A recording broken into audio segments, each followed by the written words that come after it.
as I was saying, all throughout the Bible, just like when I just brought this out in Isaiah 41 and 14, the Most High has always addressed Israel, is the audience.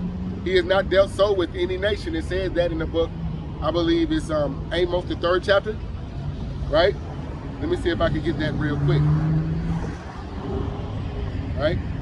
The Most High, he's not like man. He doesn't change. Right? If it's written in his word, it's true. And it cannot be nullified. If he says he loves the people, hey, that's just what it is. Right? This is the book of Amos, the 3rd chapter. Right? This is the book of Amos, chapter 3 and verse 2. It says, you only have I known of all the families of the earth. Therefore, I will punish you for all of your iniquities. Us being brought to serve a round of captivity, that's us being punished. Like a father punished a disobedient child.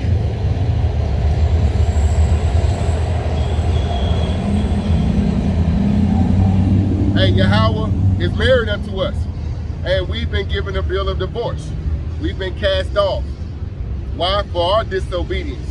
Hey, but the Most High has not forgot about us, because the prophecy let us know that, hey, we were appointed a redeemer, as pursuant to Matthew 1 and 21.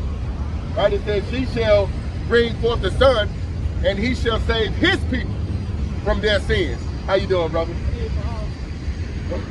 I didn't mean to interrupt you. I just wanted to holler at you. Okay. Well, take calm, brother. All right, man. Going back to the book of Amos, the 3rd chapter. Right? The scripture said, you only have I known of all the families of the earth. Therefore, we're being punished. Right?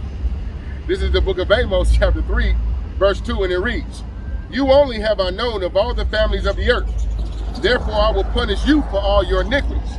Right? So the God of the Bible, he has a people. And his people right now, he's spanking that ass.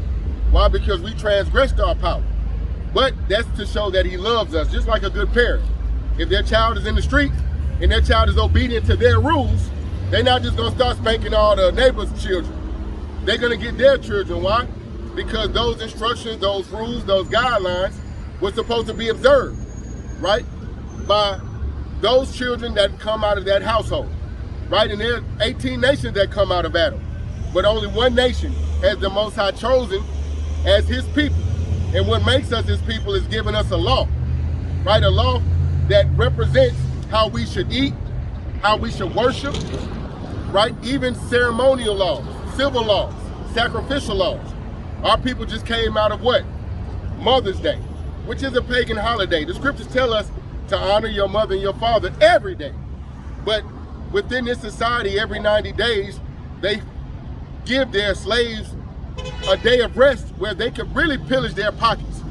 Because with these holidays, you just can't observe them without spending money. Thanksgiving, money.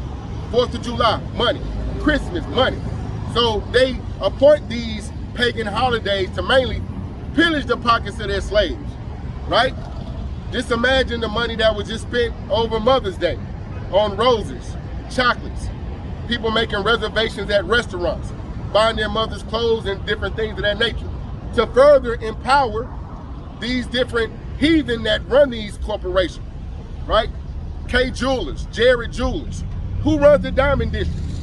Who would stand to benefit from our men going to save 3 months' salary to buy rings, laboratory diamonds, and things of that nature? When, hey, we truly understand that sex is marriage, right? Sex consummates marriage. But as far as government marriage, this is what eludes our people. They shouldn't even be involved in this type of activity the same way they shouldn't be involved in Christmas. They shouldn't be involved in Halloween.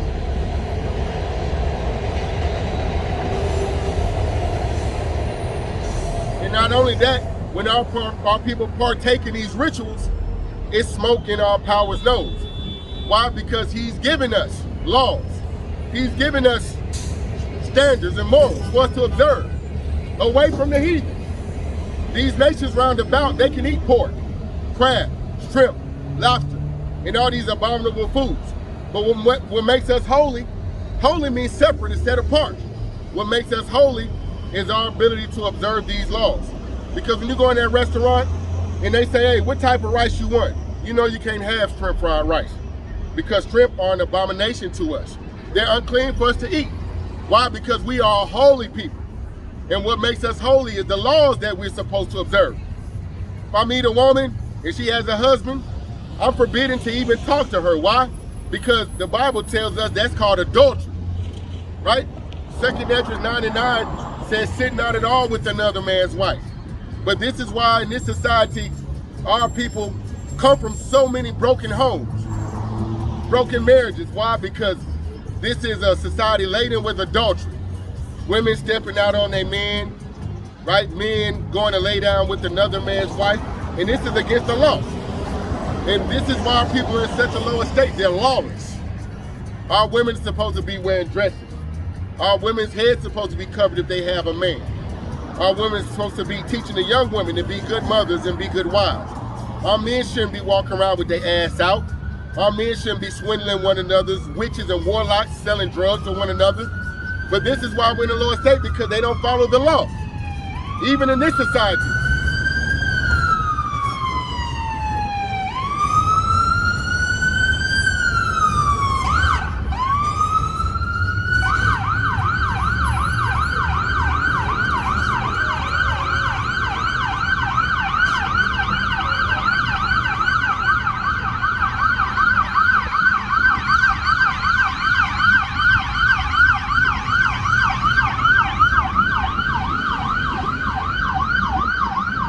Even in this society, right? The biggest freak, the biggest pimp, the biggest drug dealer, they'll be law-abiding citizens. They'll follow these laws and they'll follow the rules set forth by the dominant society. But what they find it hard to do is follow the rules and the laws of the Bible. You tell a nigga not to jaywalk, he won't jaywalk, right? You give him a ticket, he gonna show up to court, go before the judge and call him your honor, throw himself at the mercy of the court. But our people don't understand that it's something higher than the so-called white man's laws, right? There's something called biblical law. And these laws are only given to one people. This is why we're suffering in the earth. Because we don't want to follow the laws that were given to us. We don't want to bend the knee and submit to righteousness. But rather, we want to follow our own heart's lust. We want to do whatever feels good at the time. Right? And as the Most High continues to bring judgment on this place, we're going to see where your emotions and your feelings, right, what it gets you, what it brings you. Because you're going to find out that whatever you think, it's not going to matter in the day of your affliction. Right? Let me get this in the book of Amos. Right? Let me get this in the book of Amos. Because it tells you in their affliction exactly what they're going to do. Right? They're going to start calling on all type of idol gods. Right?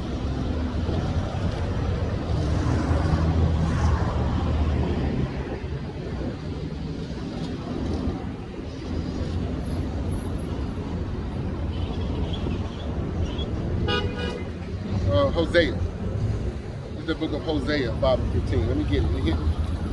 I'm in the book of Amos. Let me go to the book of Hosea. This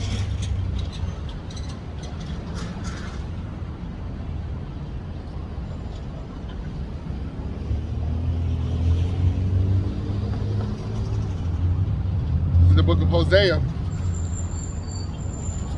chapter 5 and verse 15, and it reads, I will go and return to my place till they acknowledge their offense and seek my face. In their affliction, they will seek me early. Right? Like it says in Luke 19:27, bring them hither. Those that wish that I don't reign over them, bring them hither. Right? Hey, and that's when they're going to change their tune. Right? But we know that the Lord's elect, right? They could even be caught up in Hosea 5:15. Right? In their affliction, in the 11th hour, they're going to get right. And the Most High is going to be merciful to save them. Right? This is why the ministry of Yahweh Shah HaMashiach is so important. Because that's exactly what he was doing. What we're doing. Right? It says that in Matthew 1:21. Right? His mother understood that she would bring forth the son. And his whole purpose was to do what? Save his people from their sins. Right? Minister to the lost of Israel to let them know that, hey, you haven't been forgotten. but through faith and belief in me, which is the scriptures manifested, hey, you have a shot of being saved, right? He told that to his disciples as well in Matthew 10 and 5, right? He told them, go not the way of the heathen, but rather go to those people, the lost sheep of the house of Israel. Right? Those are the people that I came to redeem. And those were the instructions he gave to his disciples as well. Right? Let me jump back to the book of Isaiah 41 and 14. Right? Because hey, the Most High said he's going to make us into a new sharp threshing instrument having teeth. Right? This is Isaiah 41 and 14. Fear not, thou worm Jacob, and ye men of Israel. I will help thee, saith the Lord, and thy Redeemer, the Holy One of Israel. Behold, I will make thee a new sharp threshing instrument having teeth. Thou shalt thresh the mountains and beat them small, and thou shalt make the hills as chaff. Right? And we know that those mountains and hills represent mighty great governments as well as small, insignificant governments. But it's letting you know that hey, the whole lot of heathens, they're going to be taken out of power by the Lord's servants. Right? It says that in the book of Jeremiah 28 and 8. Right? Let me see if I can get that real quick. I will send out many fishers. I think it's Jeremiah 16 and 16. Right?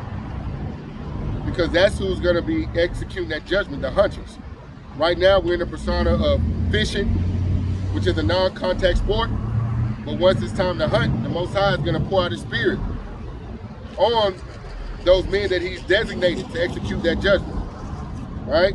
This is the book of Jeremiah, chapter 16, and verse 16. And it reads, Jeremiah chapter 16 and verse 16, and it reads, Behold, I will send for many fishers, saith the Lord, and they shall fish them.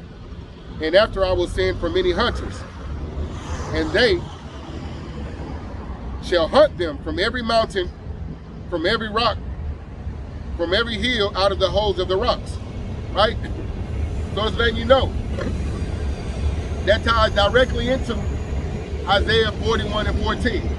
Right? Let me bring this out in Jeremiah 51 and 20. This is Jeremiah 51 and 20, and it reads, The portion of Jacob is not like them, for he is the former of all things, and Israel is the rod of his inheritance. The Lord of hosts is his name. Right? The Lord of armies. Right? It says that he mustered the hosts of the battle in the scriptures. Right?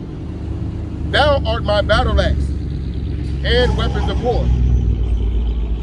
Hey, it was almost a judgment. You see it right here in the intersection.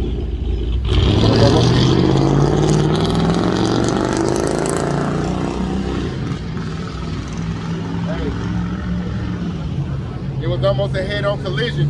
And you got to understand, whenever a prophet or the Lord's people are in the vicinity, that area is protected. You know what I mean? Here was almost a head-on collision. They came within almost a foot of one another, but the Most High was merciful to them, right? And that's why Proverbs 3 and 5 said, Trust in the Lord with all thine heart and lean not on their own understanding. In all thy ways acknowledge him, right? Do you think those people that were just spared from a head-on collision, do you think that they acknowledge the Most High for protecting them? Right? Because the issues of life and death, it says that in Isaiah 45 and 7, Amos 3 and 6, 1 Samuel 2 and 6, Psalm 68 and 20, Sirach 39 and 28. Right? All throughout the scriptures, it talks about how the Most High, he saves. He controls the issues of life and death. Right? What he closes, can no one open up. What he opens up, can no man close. He loves who he loves. He rejects who he rejects. He despises who he despises. But the mind of the faithful is that we're going to acknowledge him, no matter what the outcome. No matter what the resolution, we understand that he's the author, he's the finisher. And just like in the book of Job, Job understood, no matter what you go through, even if it is something that carnally afflicts you, we understand that we deserve it. That's why Job 4:7 said, whoever perished being innocent. Whoever perished being innocent. Nobody's innocent. Based upon the sins that we've committed in this life and in the past life. At any given time, the Most High can bring that judgment on us, and it's justified. Right? The whole head is sick. Our whole nation, right, has been defiled. So this is why at this time we need mercy. This is why I'm coming out as a show of obedience, because I need mercy. And not only that, the Most High shows me favor. The Most High shows me mercy.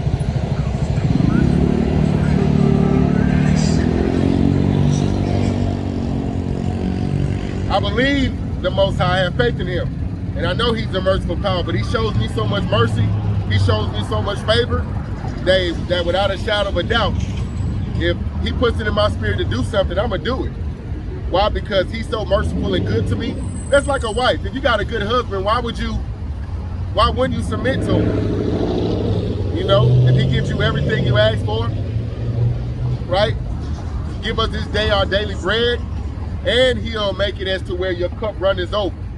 If all he asks you to do is go out and teach his word, make your body a living sacrifice. Don't eat this, don't eat that. Don't lay with your brother's wife, don't lie. Right? Repent. That's the least we could do. Because on the other side, like I said, we want to be joint heirs with our Lord and Savior. Right? We want to actually see the fall of our enemies. Right? We want to see our nation be elevated and cleaned up and set as the praise of the earth once again. So we have a lot to look forward to. Like it says in Zechariah 9:12, being prisoners of hope. But our hope is in that which is sure, the prophecies of the scriptures. Right? And the majority of our people, you know, they don't understand prophecy. This is why they can't really get into the Bible. Because they don't understand this is a book of prophecies, right? This is Jeremiah chapter 51, verse 20. I'm going to bring this out one more time. The portion of Jacob is not like them, for he is the former of all things. And Israel is the rod of his inheritance. The Lord of hosts is his name. Thou art my battle axe and weapons of war. For with thee will I break in pieces the nations, and with thee will I destroy kingdoms. And with thee will I break in pieces the horse and his rider. And with thee will I break in pieces the chariot and his rider. With thee also will I break in pieces man and woman. And with thee will I break in pieces old and young. And with thee will I break in pieces the young man and the maid. Right? I brought it out in Jeremiah 16:16. First I'm sending out many fishers, and they shall fish them. That's what we're doing across the four corners of the earth. We're fishing for 12,000 out of every tribe, right? And then the Most High is going to allow those angels to let go of those four winds, and judgment will ensue, right? But this is what we're doing right now, right? It said that the sheep of my pasture are men. We come out here to minister to the men, tell them to get themselves together so that their head can be sealed. And that'll bring us one step closer to not only our redemption, but judgment on this place. Because that's what's going to happen simultaneously. As this place falls, the Lord's people will be elevated. We're going to change places. It's going to be a simultaneous transfer of power. Right? As they go down, they're going to see us parallel going up. Right? This is why the ministry of the gospel is so important. For men to come out to the highways and hedges, right? This is why reading the word and getting into the word. Revelations 1:3 says, blessed is he that readeth, right? Reading is fundamental. For the longest, it was illegal. They made it policy. They created legislation that made it illegal for us to read, right? And if we were caught reading the Bible, the punishments were very severe, very terroristic, right? You would get your tongue cut out of your mouth for reading the Bible, because they knew full well that the Bible contained information that would not only tell us who we are, but tell us who they are. Not only tell us who they are, but tell us how they're going to be yanked out of power, right? Because the Bible is a mystery book, right? Let me bring this out in Matthew 13:10. You can't just pick up the Bible and read it like some Harry Potter novel, you know?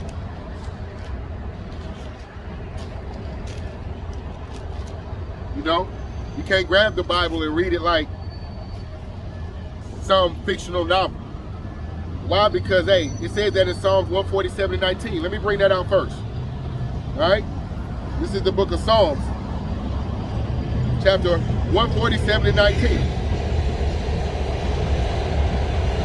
Because we brought out in Amos, the 3rd chapter, you only have I known of all the families of the earth. How does he know us? By giving us these laws, statutes, and commandments. Right? The book of Deuteronomy, the 28th chapter, let us know what the agreements were. If we were to be obedient, our condition in the earth, what it would be, and if we were to disobey him. Right? If we didn't want to keep his laws, statutes, and commandments, what would our condition be? And since we couldn't maintain the agreement that our forefathers, Abraham, Isaac, and Jacob, made with our power, Yahweh, hey, we had to get the shitty end of the stick. Deuteronomy 28, verse 15 on down to verse 68, let us know what that shitty end of the stick was. Way before we transgressed the agreement, he already told us the conditions that we would have to be living under if we didn't observe his commandments. So now, you only have I known of all the families of the earth, therefore I'm going to punish you for transgression. What is sin?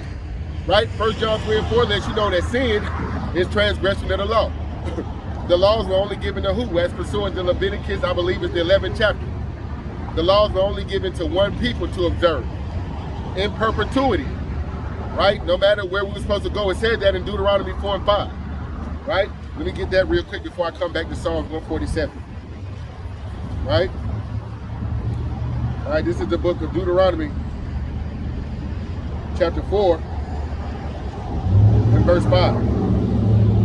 Deuteronomy 4:5 reads, Behold, I have taught you statutes and judgments, even as the Lord my power commanded me, that ye shall do so in the land whither ye go to possess it. Keep therefore and do them, for this is your wisdom and your understanding in the sight of the nations, which shall hear all these statutes and say, Surely this great nation is a wise and understanding people. For what nation is there so great, who hath God so nigh unto them, as the Lord our God in all things that we call upon him for? And what nation is there so great, that has statutes and judgments so righteous as this law which I set before you this day?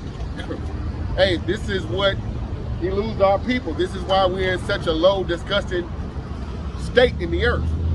Why? Because we don't observe the law that was given to us for our good, but rather we envy our oppressors, right? It said that in Proverbs 3:31, envy thou not the oppressor, and choose none of his ways. But our people, they esteem, right? They exalt the ways of the heathen round about. But hey, their ways of their forefathers, Abraham, Isaac, and Jacob, they look at that as though, you know, it's grievous unto them, right? Because that's what truly love is, keeping the commandments, right? It says that in John 17:15, 1 John 5:3, John, I believe, 15:10. It talks about love is keeping the commandments. And the commandments aren't grievous. You can live a righteous life by observing the commandments and still have a quality life. But our people associate righteousness with boredom, righteousness with their grandmothers and their grandfathers, right? The Christian church has made righteousness, you know, look as though it's something that they shouldn't aspire to obtain, right? But the wages of sin is death, right? What's on the other side? You don't want to be righteous. You want to continue to be a wicked nigger, a wicked bitch in your captivity. How fun is that when that judgment comes down on your ass? Right? When that cup fills up to its measure and the Most High gets tired. Right? That pride. Right? The punk. The arrogant attitude. Operating like Psalms 53. The fool said in his heart there's no God. You operating like an honorary so-called Edomite. When, hey, the spirit that dwells within you, hey, you are an Israelite. Spiritually, but biologically, you are honorary heathen. But spiritually, you know, it says that in Proverbs, I believe 12:26, it said that the righteous is more excellent than his neighbor. Right? You're excellent, but you're not coming into the knowledge of Yahweh while Yahweh Shah. Therefore, you're not coming into your purpose, right? Let me bring this out in the book of Psalms 147:19, as it pertains to the mysteries of the Bible. How no one can just pick up this book and say, hey, I get it. It's only given to one people, the elect of that one nation, to receive this word in this time. Right? In the kingdom to come, I think it said that in the book of Jeremiah 31:31. It said that we won't have to teach our neighbors no more not to sin, because the laws are going to be in our inward parts. Right? They're going to be righteous Israelite men and women giving birth to Israelite children. This is why this is going to be a perpetual kingdom, where because of sin and iniquity, we have to go into another round of captivity. Right? This is Psalms chapter 147:19. It says, He showeth his word unto Jacob, his statutes and his judgments unto Israel. He have not dealt so with any nation. As for his judgments, they have not known them. Praise ye the Lord. Once again, he showeth his word unto Jacob. Right? Jacob's name was changed to Israel. Right? And that understanding of blessings, that ability to unlock the mysteries of this book translates down to from Jacob to his 12 sons, who are so-called blacks, Latinos, and Native Americans in the earth, as well as scattered across the four corners of the earth. So Israel won't be gathered from one land. They won't be gathered by, one tongue. They won't be gathered by, all having one phenotype or a set of facial features. But as it says in Romans 8:16, it is the Spirit that bears witness with our spirit. Wherever the Lord's elect are scattered across the four corners of the earth, hey, that's where they will receive the knowledge of Yahweh while Yahweh Shah. If that be Europe, China, Africa, Asia, Australia, Antarctica. Hey, if the Lord's people are scattered there, my sheep will hear my voice. That spirit that dwells within them, as pursuant to Numbers 1:18, that they got from their father, the Most High is going to reignite their spirit. And they're going to walk into their purpose and be redeemed. That's the Lord's hopeful elect, right? Let me bring this out one more time. Psalms 147:19. It reads, He showeth his word unto Jacob, his statutes and his judgments unto Israel. He have not dealt so with any nation. As for his judgments, they have not known them. Praise ye the Lord. Right? He have not dealt so with any nation. You only have I known of all the families of the earth. Right? Let me get this in the book of Romans, the 9th chapter. Right? It says that in the book of John, ye have not chosen me, but I've chosen you. Right? Our power rejects and he chooses. And the problem that a majority of these nations take with us is that we know that we're chosen, and we're declaring that in the earth. They wanted us to just think that we were, misnomers, proverbs, bywords, and derogatory terms.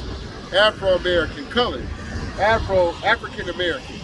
When we know that we're none of those things, but rather we're Israelites from our respective tribes.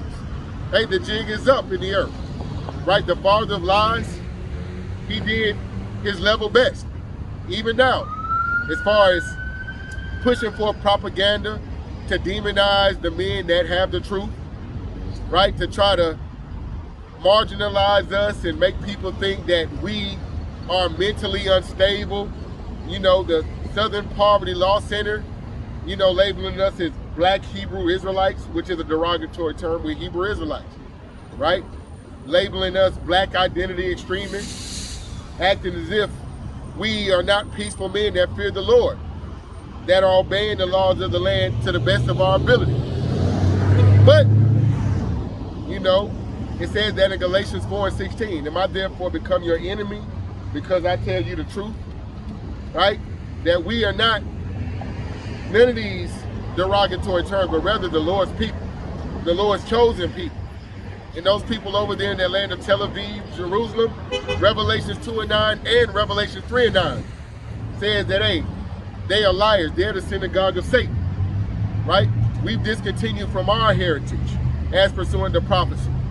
So now it's only natural that the Most High reunites us with the knowledge of who we truly are, which is a mystery in the earth even to this day. If we ask the average common Israelite, so-called black, Latino, or Native American, what's your biblical nationality? or what's your nationality, you're gonna hear all type of folly, all type of foolishness. Why? Because hey, they're still lost. They're still blinded. You know, like it said in 2 Corinthians 4:3, if our gospel be hid, it is hid to them that are lost, whom the God of this world has blinded them.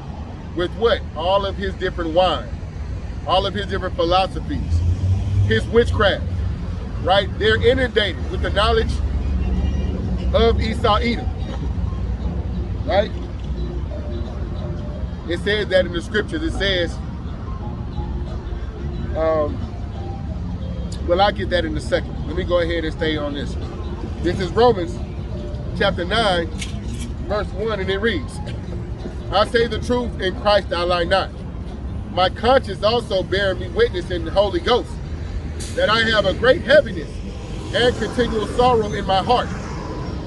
For I wish that myself were accursed from Yahushua, for my brethren, my kinsmen according to the flesh, who are Israelites, to whom pertaineth the adoption, and the glory, and the covenants, and the giving of the law, and the service of God, and the promises, whose are the fathers, and of whom concerning the flesh Yahushua came, who is over all, God blessed forever. Right?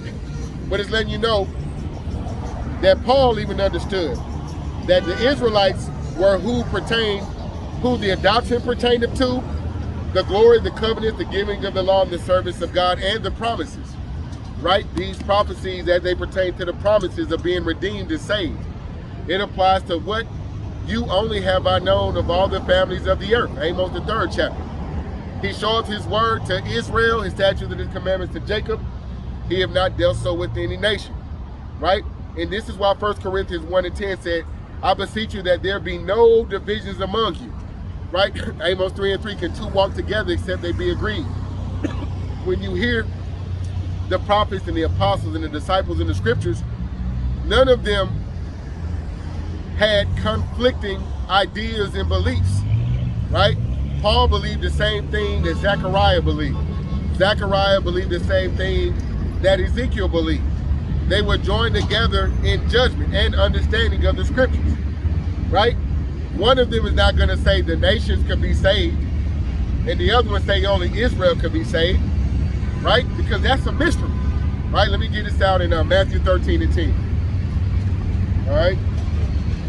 This is the book of Matthew, chapter 13, and verse 10, as it pertains to the mysteries.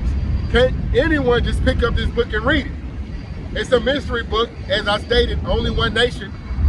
He showed his word to Jacob, his statutes and his commandments to Israel.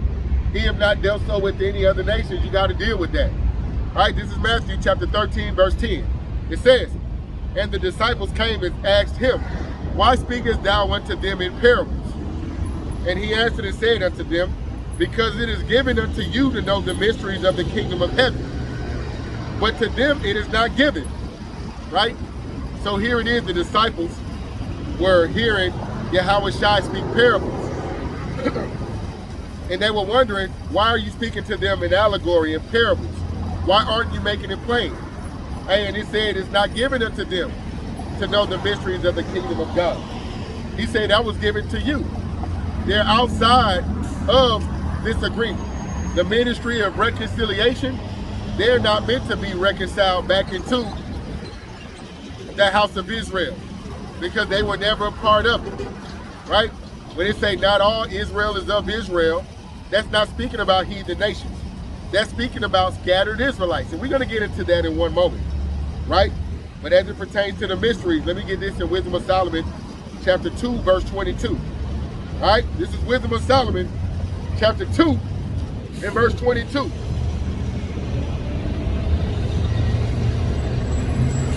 This is Wisdom of Solomon, chapter 2 and verse 22, and it reads, as for the mysteries of God, they knew them not, neither hoped they for the wages of righteousness, nor discerned the reward for blameless souls. Right? Hey, we understand the wages of sin is death. Right? I believe it says that in Wisdom of Solomon at the top of chapter 2. Right? Let me bring this out.